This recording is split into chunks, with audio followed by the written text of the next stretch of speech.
भूखा राजा और गरीब किसान की कहानी। एक बार एक राजा भेष बदलकर रात में नगर का भ्रमण कर रहा था।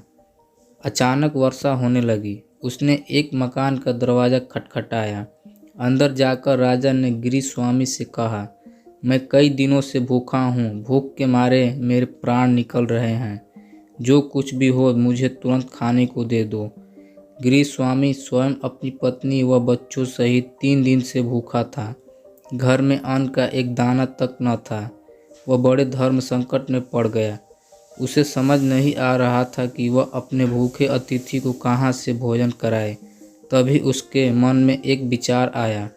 वह घर से बाहर निकला और घर के सामने एक दुकान से 2 मुट्ठी चावल चुरा लाया। उस गृहस्वामी ने अपनी पत्नी से उन चावल को पकाकर उन्हें अतिथि को खिलाने के लिए कहा।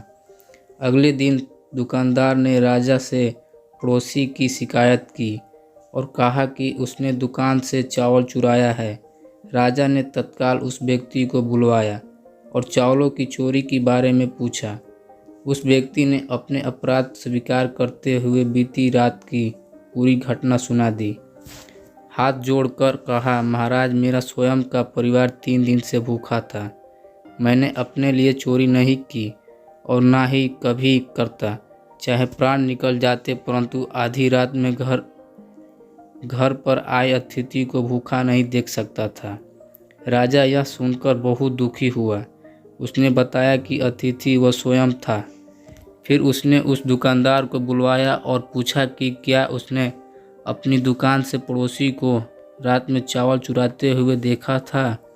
दुकानदार के हाँ कहने पर राजा ने कहा, इस घटना के लिए प्रथम दोषी मैं स्वयं हूँ। दूसरा दोषी दुकानदार है, जिसने रात में पड़ोसी को चावल चुराते देख लिया, परंतु 3 दिन तक पड़ोसी को परिवार सहित भूखा रहते नहीं देखा।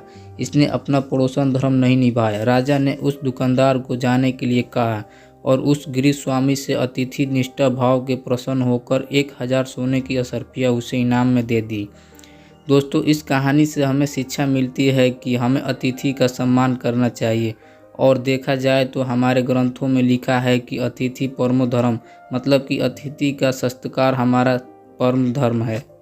तो दोस्तों, ये थी हमारी आज की कहानी। उम्मीद करते हैं कि आपको पसंद आई होगी। आपका क्या कहना इस कहानी के बारे में कमेंट करके हमें ज़रूर बताएं। वीडियो को लाइक कर दीजिए, चैनल को सब्सक्राइब कर लीजिए और साथ में घंटी को दबा के ऑल पे सेट कर ले, ताकि आने वाली वीडियो आपको तुरंत मिले।